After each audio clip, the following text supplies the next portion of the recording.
Hi hello ನಮಸ್ತೆ ಎಲ್ರಿಗೂ welcome back to my channel.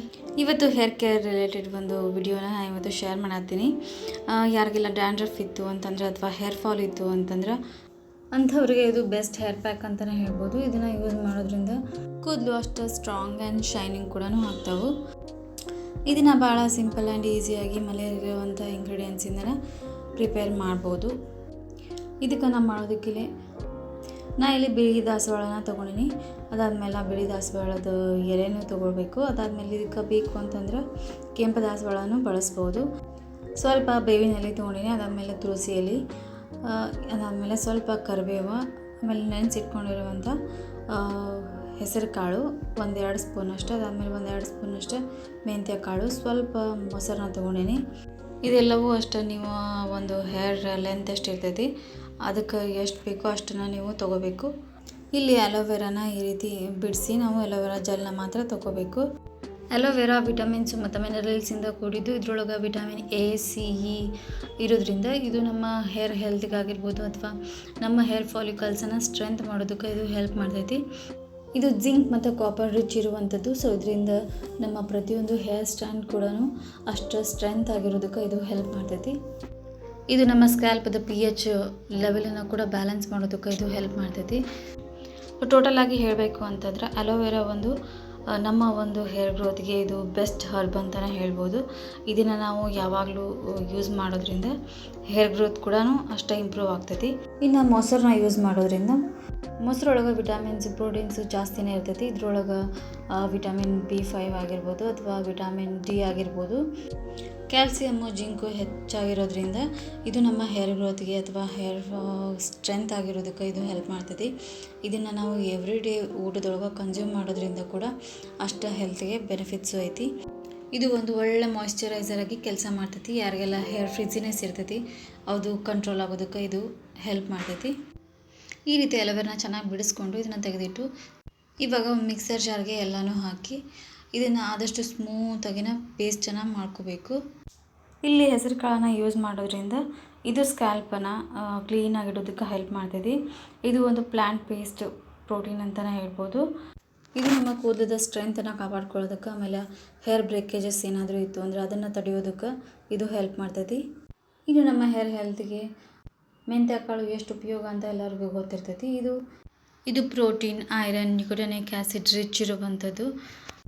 ಇದು ನಮ್ಮ ಹೇರ್ ನರಿಷ್ಮೆಂಟ್ಗಾಗಿರ್ಬೋದು ಅಥವಾ ಹೇರ್ ಗ್ರೋತ್ಗಾಗಿರ್ಬೋದು ಅಥವಾ ನಮ್ಮ ಸ್ಕ್ಯಾಲ್ಪಲ್ಲಿ ಏನಾದರೂ ಇಚಿನೆಸ್ ಇತ್ತು ಅಂತ, ಡ್ರೈನೆಸ್ ಇತ್ತು ಅಂತಂದ್ರೆ ಇದು ಬೆಸ್ಟ್ ಅಂತಲೇ ಹೇಳ್ಬೋದು. ಇದನ್ನು ನಾವು ಒಂದು ಸತಿ ಯೂಸ್ ಮಾಡಿದರೆ ಸಾಕು, ಯಾವುದೇ ರೀತಿ ಡ್ರೈನೆಸ್ ಇರೋದಿಲ್ಲ. ಯಾರಿಗೆಲ್ಲ ಬಾಲ್ಡ್ನೆಸ್ ಪ್ರಾಬ್ಲಮ್ ಐತಿ ಅವರು ಕೂಡ ರೆಗ್ಯುಲರಾಗಿ ನಾವು ಮೆಂತ್ಯ ಕಾಳನ್ನು ಯೂಸ್ ಮಾಡೋದ್ರಿಂದ ಅದನ್ನು ಕೂಡ ನಾವು ತಡೆಗಟ್ಬೋದು. ಯಾರಿಗೆಲ್ಲ ಪ್ರಿಮೆಚೂರ್ ಹೇರ್ ಗ್ರೇಯಿಂಗ್ ಐತಿ ಅವರಿಗೆ ಮೆಂತ್ಯ ಕಾಳು ಬೆಸ್ಟ್ ಅಂತ ಹೇಳ್ಬೋದು. ಇದನ್ನು ಯಾವಾಗಲೂ ಹೇರ್ ಆಯಿಲ್ ರೀತಿ ಒಳಗಾಗಿರ್ಬೋದು ಅಥವಾ ಹೇರ್ ಪ್ಯಾಕ್ ಒಳಗಾಗಿರ್ಬೋದು ನಾವು ಯೂಸ್ ಮಾಡ್ತಿದ್ವಿ ಅಂದರೆ ಈ ಹೇರ್ ಗ್ರೇಯಿಂಗ್ ಕೂಡ ತಡಿಬೋದು. ಈಗ ಡ್ಯಾಂಡ್ರಫ್ಗೆ ಬೇವಿನ ಎಲೆನ ಯೂಸ್ ಮಾಡೋದ್ರಿಂದ ನಮ್ಮ ಡ್ಯಾಂಡ್ರಫ್ ಕೂಡ ಆಗಿರ್ಬೋದು ಅಥವಾ ನಮ್ಮ ಸ್ಕ್ಯಾಲ್ಪ್ ಒಳಗೆ ಇಚ್ಚಿನೆಸ್ ಆಗಿತ್ತು ಅಂತಂದರೆ ಅಥವಾ ಸ್ಕ್ಯಾಲ್ಪ್ ಒಳಗೆ ಏನಾದರೂ ಇನ್ಫೆಕ್ಷನ್ ಆಗಿತ್ತು ಅಂದರೆ ಅದು ಕೂಡ ಕಡಿಮೆ ಆಗ್ತೈತಿ. ಇದನ್ನು ರೆಗ್ಯುಲರಾಗಿ ನಾವು ಯೂಸ್ ಮಾಡೋದ್ರಿಂದ ಡ್ಯಾಂಡ್ರಫ್ ಕೂಡ ಕಡಿಮೆ ಆಗ್ತೈತಿ. ನಾವು ತುಳಸಿ ಎಲೆನ ಯೂಸ್ ಮಾಡೋದ್ರಿಂದ ಇದು ಒಂದು ಬ್ಲಡ್ ಸರ್ಕ್ಯುಲೇಷನನ್ನು ಇಂಪ್ರೂವ್ ಮಾಡೋದಕ್ಕೆ ಹೆಲ್ಪ್ ಮಾಡ್ತೈತಿ. ಇದರಿಂದ ನಮ್ಮ ಹೇರ್ ಗ್ರೋತ್ ಆಗಿರ್ಬೋದು ಅಥವಾ ಹೇರ್ ಲಾಸ್ ಆಗಿರ್ಬೋದು ಈ ರೀತಿ ಪ್ರಾಬ್ಲಮ್ಸ್ ಏನಾದರೂ ಇದ್ರೆ ಅದನ್ನು ನಾವು ತಡೆಗಟ್ಬೋದು.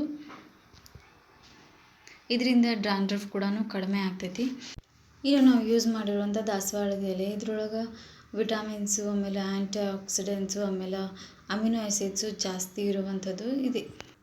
ಇದು ನಮ್ಮ ಹೇರ್ ಫಾಲಿಕಲ್ಸನ್ನ ಸ್ಟ್ರಾಂಗ್ ಮಾಡೋದಕ್ಕೆ, ಆಮೇಲೆ ನಮ್ಮ ಸ್ಕ್ಯಾಲ್ಪದ ನರಿಷ್ಮೆಂಟ್ ಆಗಿರ್ಬೋದು ಅಥವಾ ನಮ್ಮ ಕೂದಲು ಏನಾದರೂ ಡ್ಯಾಮೇಜ್ ಆಗಿತ್ತು ಅಂದರೆ ಅದನ್ನು ರಿಪೇರ್ ಮಾಡೋದಕ್ಕಾಗಿರ್ಬೋದು ಅಥವಾ ಇದು ಪ್ರಿಮೆಚೂರ್ ಹೇರ್ ಗ್ರೇಯಿಂಗಿಗೆ ಬೆಸ್ಟಾಗಿ ವರ್ಕ್ ಆಗ್ತೈತಿ. ನಮ್ಮ ಕೂದಲು ಶೈನಿಂಗ್ ಆಗಿ ಲಾಂಗ್ ಆಗಿ ಹೆಲ್ದಿ ಆಗಿರೋದಕ್ಕೆ ಇದು ಹೆಲ್ಪ್ ಮಾಡ್ತೈತಿ. ನಾವು ರೆಗ್ಯುಲರಾಗಿ ಈ ರೀತಿ ದಾಸವಾಳದ ಹೂವು ಆಗಿರ್ಬೋದು ಅಥವಾ ದಾಸವಾಳದ ಎಲೆ ಎರಡನ್ನೂ ಯೂಸ್ ಮಾಡೋದ್ರಿಂದ ನಮ್ಗೆ ಹೇರ್ ಬ್ರೇಕೇಜ್ ಆಗ್ತಿತ್ತು ಅಂತಂದರೆ, ಹೇರ್ ಲಾಸ್ ಆಗ್ತಿತ್ತು ಅಂತಂದರೆ ಅಥವಾ ಹೇರ್ ಬಾಲ್ಡ್ನೆಸ್ ಇತ್ತು ಅಂತಂದರೆ ಅದನ್ನು ಕೂಡ ನಾವು ತಡಿಬೋದು.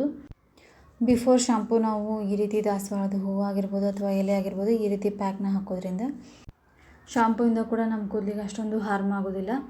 ಸೊ ಈ ರೀತಿ ನಾವು ಇದನ್ನು ಹೇರ್ ರೂಟ್ಸ್ಗೆ ಜಾಸ್ತಿ ಇಂಪಾರ್ಟೆನ್ಸ್ ಕೊಟ್ಟು ಹೇರ್ ರೂಟ್ಗೆ ಚೆನ್ನಾಗಿ ಇದನ್ನು ಹೇರ್ ಪ್ಯಾಕ್ನ ಹಾಕೋಬೇಕು.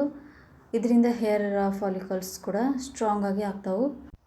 ಇದನ್ನು ಜಾಸ್ತಿ ಹೇರ್ ರೂಟ್ಸ್ಗೆ ಕಾನ್ಸಂಟ್ರೇಟ್ ಮಾಡಿ ಇದನ್ನು ನಾವು ಪ್ರತಿಯೊಂದು ರೂಟ್ಸ್ಗೂ ಈ ರೀತಿ ಚೆನ್ನಾಗಿ ಇದನ್ನು ಅಪ್ಲೈ ಮಾಡ್ಕೋಬೇಕು ಹೇರ್ ಪ್ಯಾಕ್ನ. ಇದನ್ನು ಅಟ್ಲೀಸ್ಟ್ ನಾವು ವೀಕ್ಲಿ ಟ್ವೈಸ್ ಆದರೂ ಯೂಸ್ ಮಾಡೋದಕ್ಕೆ ಟ್ರೈ ಮಾಡಬೇಕು.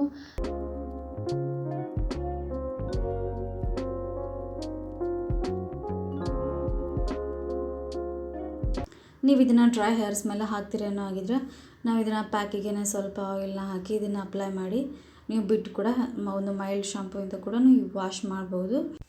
ಇದನ್ನು ಅಪ್ಲೈ ಮಾಡಿ ನಾವು ಅಟ್ಲೀಸ್ಟ್ 1 hour ಆದರೂ ಇದನ್ನು ಬಿಡೋದಕ್ಕೆ ಟ್ರೈ ಮಾಡಬೇಕು. ಈ ರೀತಿ ಇದನ್ನ 1 hour ಬಿಟ್ಟ ಮೇಲೆ ಅದನ್ನು ನಾವು ಒಂದು ಮೈಲ್ಡ್ ಶಾಂಪೂಯಿಂದ ಕೂಡ ವಾಶ್ ಮಾಡ್ಬೋದು. ಇಲ್ಲ ಅಂತಂದರೆ ನೀವು ಇದನ್ನು ಹಂಗನ ವಾಶ್ ಮಾಡಿ ಅಥವಾ ನೆಕ್ಸ್ಟ್ ಡೇ ಕೂಡ ನೀವು ಇದನ್ನು ಶಾಂಪೂ ಕೂಡ ಮಾಡ್ಬೋದು. ನೀವು ಕೂಡ ಈ ಒಂದು ಹೇರ್ ಪ್ಯಾಕ್ನ ನೀವು ಮನೆಯೊಳಗೆ ಟ್ರೈ ಮಾಡಿರಿ. ಇದು ಡ್ರೈ ಹೇರ್ಸ್ಗೆ ಬೆಸ್ಟ್ ಆಗಿರುವಂಥ ಹೇರ್ ಪ್ಯಾಕ್. ಹೋಪ್ ಈ ಒಂದು ಹೇರ್ ಕೇರ್ ವಿಡಿಯೋ ನಿಮ್ಗೆ ಇಷ್ಟ ಆಗೈತೆ ಅಂತ ಅಂದ್ಕೊಳ್ತೀನಿ. ಇಷ್ಟ ಆಗಿತ್ತು ಅಂದರೆ ಪ್ಲೀಸ್ ಒಂದು ಲೈಕ್ ಮಾಡಿರಿ, ಶೇರ್ ಮಾಡಿರಿ. ಯಾರೆಲ್ಲ ಸಬ್ಸ್ಕ್ರೈಬ್ ಮಾಡ್ಕೊಳ್ತೀನಿ ನೋಡ್ತಿದ್ರೆ ಅಂದರೆ ಪ್ಲೀಸ್ ಸಬ್ಸ್ಕ್ರೈಬ್ ಮಾಡ್ಕೊರಿ. Thanks for watching and keep watching.